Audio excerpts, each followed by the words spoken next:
Welcome to Discovering You, a podcast that explores the intricacies of personality and how it impacts the way we navigate through life. What will you discover today?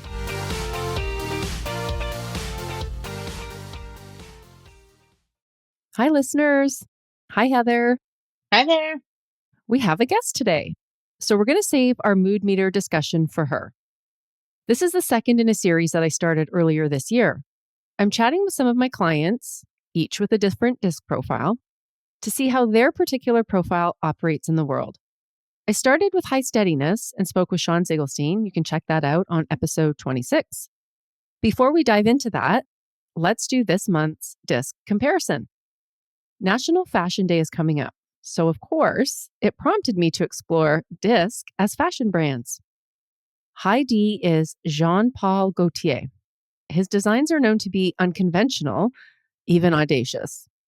High I, Versace, vibrant and exciting. High S is Ralph Lauren, consistent and practical. And high C is Burberry, patterned, symmetrical. Today, we're going to be looking at the influence factor, and I'm so pleased to introduce Rachel Hammer as my special guest. Rachel is the founder and leader of Hammer & Associates, a highly successful real estate team in the Ottawa area.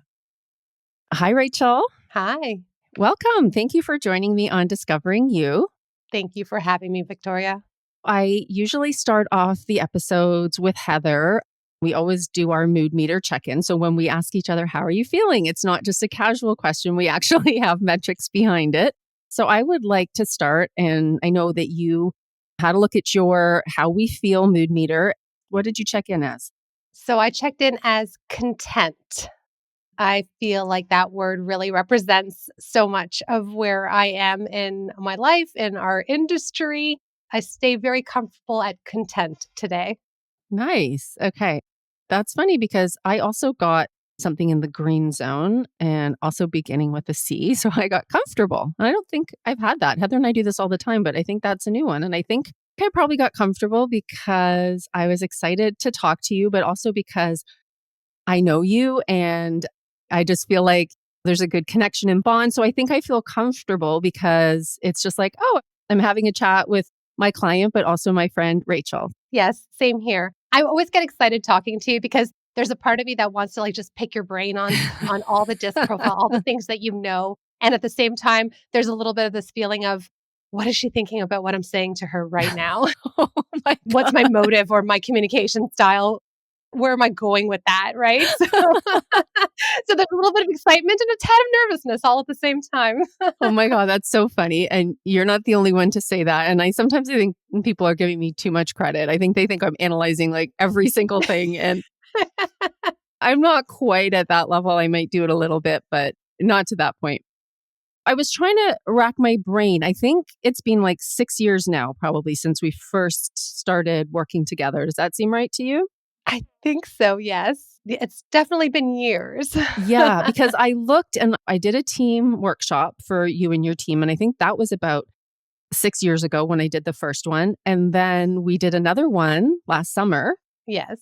That was a new iteration. That's been great to see the evolution of you and your team and your business.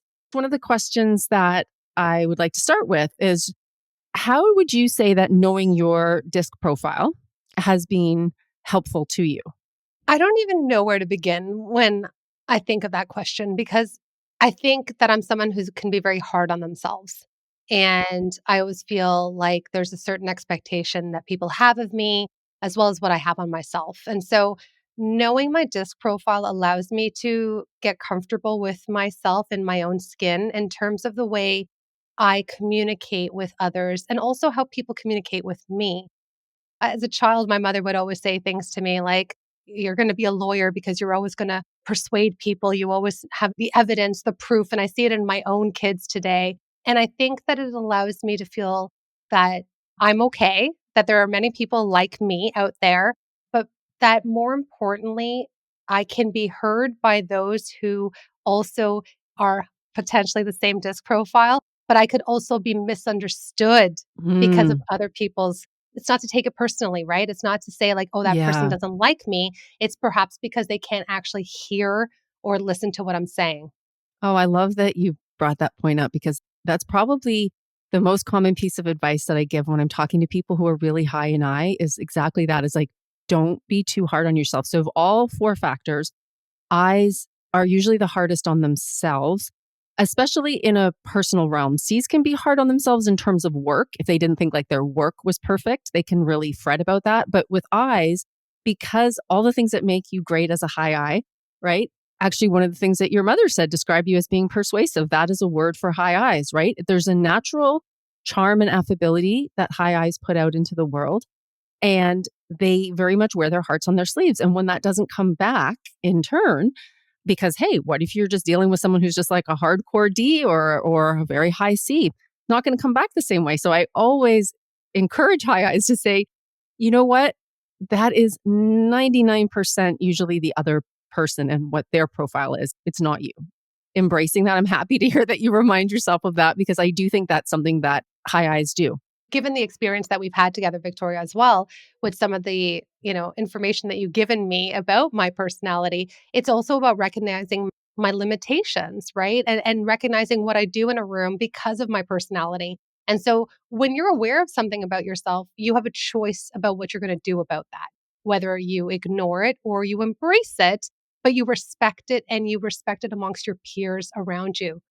I can't be very loud and proud around certain personalities because I may appear to be not listening to everybody else in the room. Even though I may have heard them and I'm sharing and engaging, I may be appearing as rude. And so there's things like that that I've enjoyed learning through my Yeah, DISC profile because it helps me just be able to communicate from a place of where I want to be heard as opposed to what people are hearing and it's not the message that I wanted to give.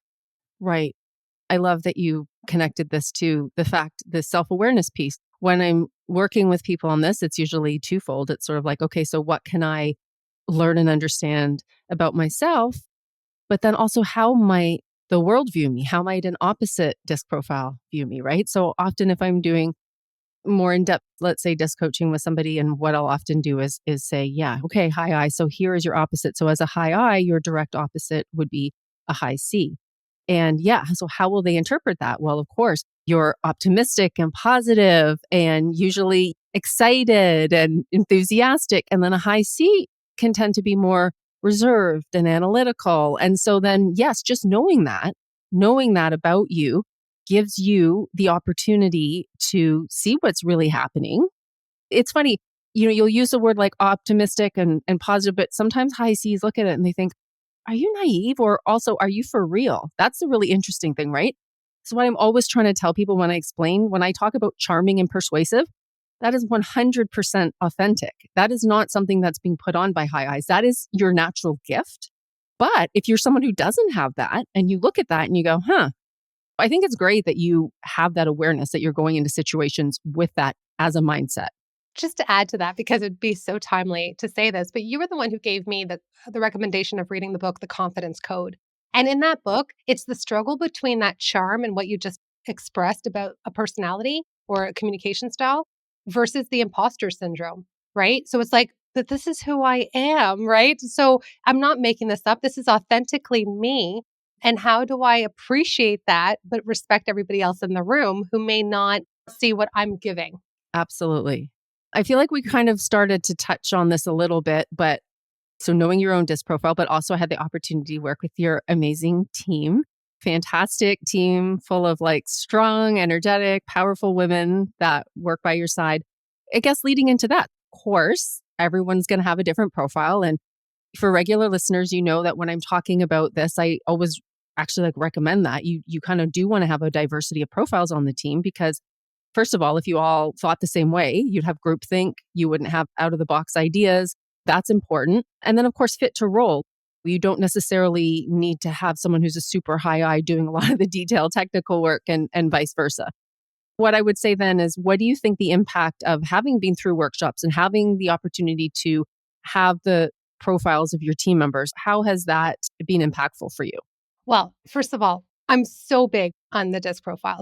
When we did it with the team the first time, if you recall, we did recognize that as a team, based on the personalities we had, we were not thinking outside of the box, that we were so safe and so risk adverse that we weren't doing things in an industry where you have to be a little more comical, a little bit more outside of the box. So it really made us think as a team, oh, we've just found something that's missing here.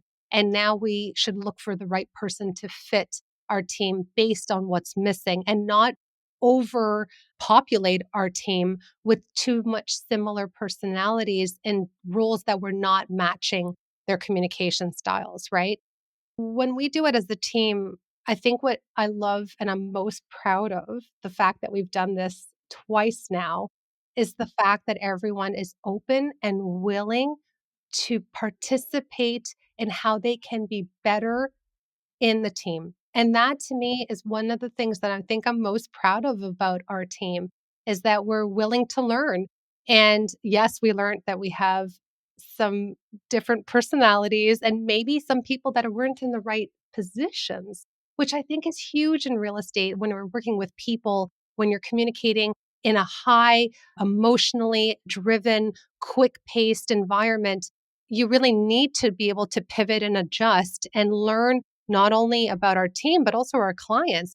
We actually added DISC as something to circle on our lead sheets when you're talking to a client for the first time, whether it's a buyer or a seller. It is so important to recognize what are the key elements that they're saying to us about what's important to them and recognize what profile they might be, and then try to match the realtor on our team to the client's profile. So that's part of the role that I play in terms of welcoming a new person to our team, a new client, and then ensuring that we're matching them with the right personality on the team. What I learned most, and I don't know if I'm going a little bit outside of the question, I learned to stop getting upset with people and start paying attention to what they're saying and how they're saying it so that I could speak to them in a way when I'm upset about something that they can actually understand what I'm saying. So if I'm talking to someone who's giving me a lot of statistics, a lot of numbers, Yeah. I'm the last person to talk about numbers here. I'm going to talk about your feelings and how it feels with those numbers. But I have to respect the fact that she wants to look objectively at those numbers. And Yeah. then I need to give her that space and respect her to do that. Right. It's helped our team in a way that everyone feels valued, everyone contributes to the team. We've learned what we hear from each other when we act a certain way with one another. Yeah. And I definitely, the last time you were here, we had one or two members of our team who were younger and quieter, afraid to make mistakes. Yeah. And when you came and started to describe a lot of the way they were perceiving matters, when she was like nodding her head and like, yes, I was like, oh, Light bulb. Ah. yeah. And so that really changed the way we communicated afterwards in terms of ensuring that I gave her time. So when I would go see her, for example, before your last workshop with us, I would go into her office as a typical team lead would do, say, this is what I need. This is why I need it. Let's talk about this. We need to explore this. Now give me an answer now. And she'd look at me like deer caught in the headlights. Mm-hmm. And after our workshop, let me go back. When someone looks at you deer caught in the headlights at a high eye, you're like, what, did you not hear what I said? Do you not understand? Are you not fit for this job? Like I'm walking myself into my own rabbit hole here. Uh-huh. But after your workshop, when she said, I appreciate when someone gives me information, she was a high S, Yeah. steady. And she said, I need to sit in it. And then I need to come Yes. back to you with a response. That is exactly the way we conducted everything that came afterwards in terms of things that we needed. Because I would say to her, here's the information. And I know you need time to process that. So I feel good Yay. about that. You feel good about that. And it just changes the environment. It makes it so healthy and so positive. Oh my gosh, I'm so happy to hear that because that's exactly right. That's what it is. It's those mixed messages if you don't know what you're seeing. So that is one of the biggest things on teams. I think that where there's disconnects, people will often think it's D and it's actually not because D is pretty obvious. It's S because S's tend to be more quiet and introspective. But yes, they don't like to be put on the spot. So to say to them, what is your answer? That is exactly the term I use, deer in the headlights. And I have a high S, so I'm the same way. If somebody wants an answer right away from me, I'm always like, Again, this is what comes with age and wisdom and with doing this job is I will say to people, hey, you know what? I need to take a beat. Like, this is how I work. I'm an analytical processor. I need to have things. And I'll just say that. And I'll say, you will get a much more informed and well thought out answer if you give me sort of the space to think. And then the second part of that is the irony is when you've released the pressure from the person, when you've not said, okay, I need this answer, ironically, they will end up giving you that answer quicker, Right? right? You kind of like picture it like a cement block. You've taken that off of their back and now they're like, ooh, I've got room to breathe. And then boom, they can do it much faster. Knowing those little tricks is amazing. I love to hear that you did that. I also love to hear that you have incorporated it when you have a new prospect or client, because, I do a lot of talks on that to realtors, mortgage brokers, but really anybody in any kind of sales is what can I pick up here and what can I make sure I do to connect to that unique personality style. And you are so much further ahead of the game when you can try to customize your interactions with that person. Do you notice that like with your clients or team members? It's like you elevate to a different level in terms of connection.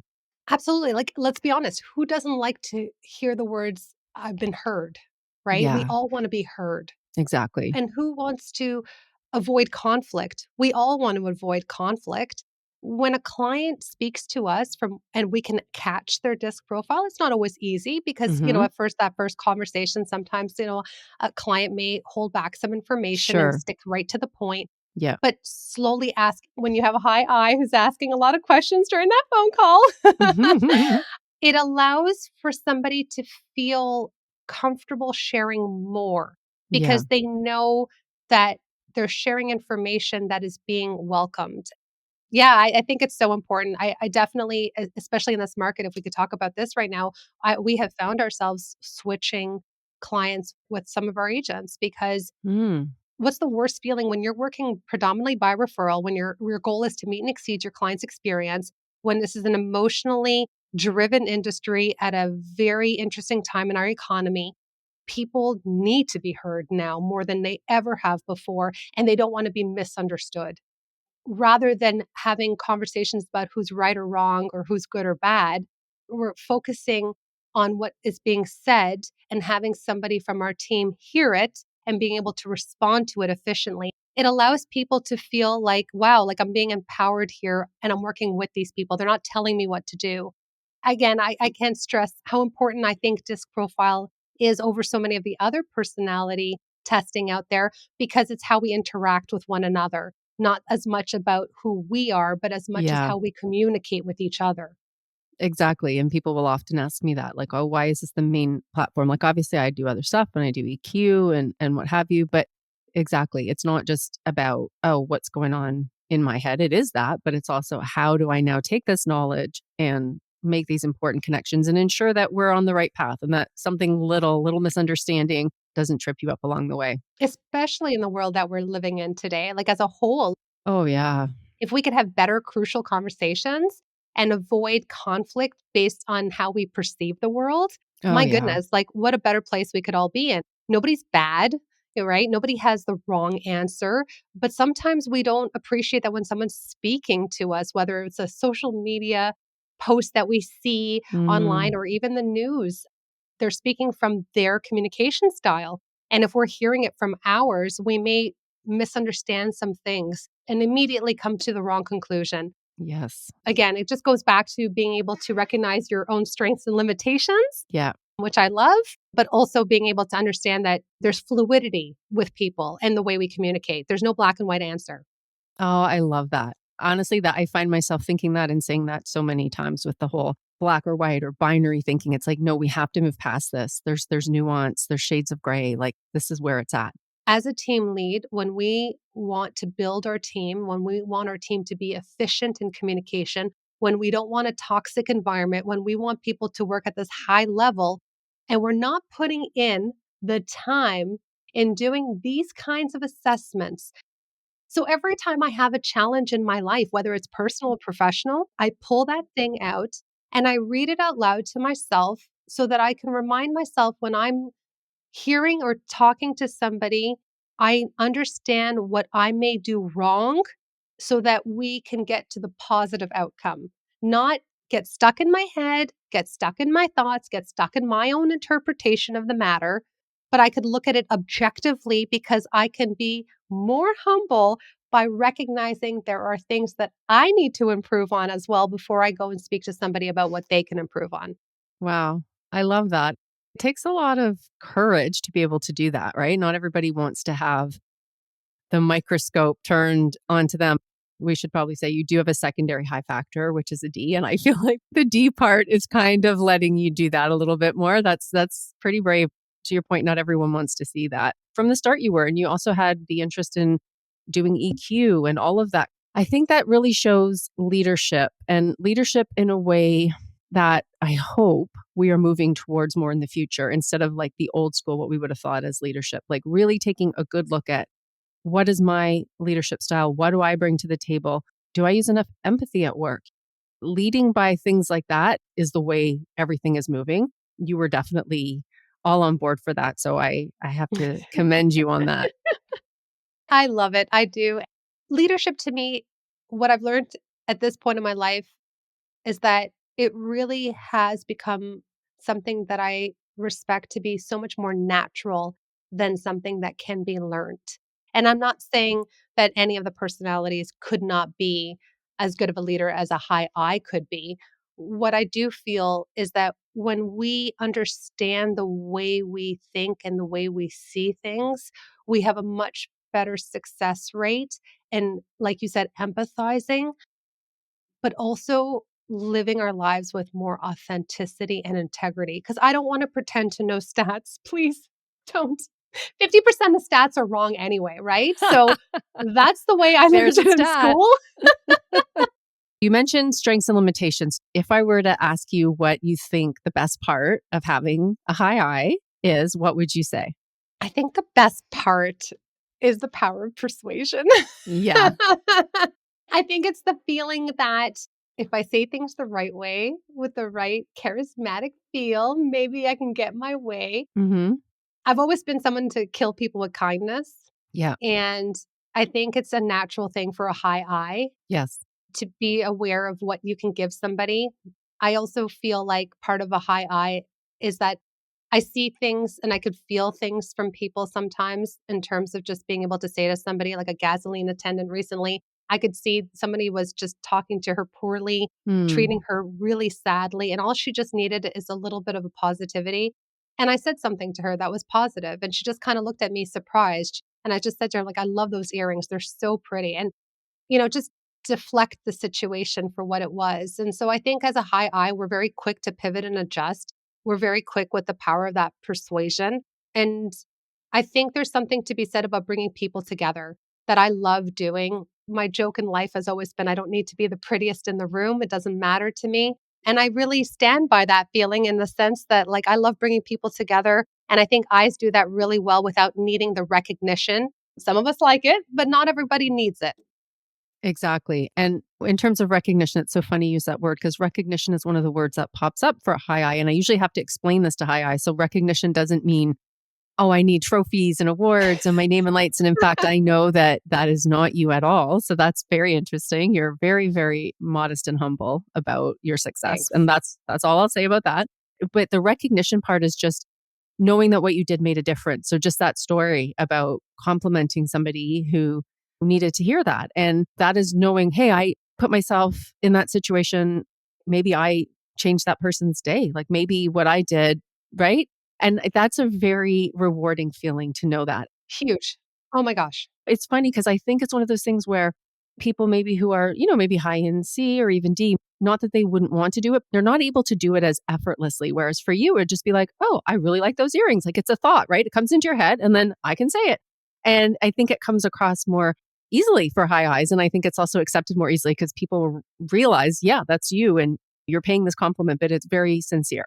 I would agree with you. I think that's a great part of having a high I. Thank you. Me too. So, on the flip side, of course, we always joke about this, right? With our strengths come our challenges. What would you say the biggest challenge of your high I is? I don't always need to be on. I don't always need to feel like I need to influence or persuade. Not that that's a big deal, but sometimes I get a little jealous of some of the C's and the S's, like the steady, like, oh gosh, why can't I be a little more steady?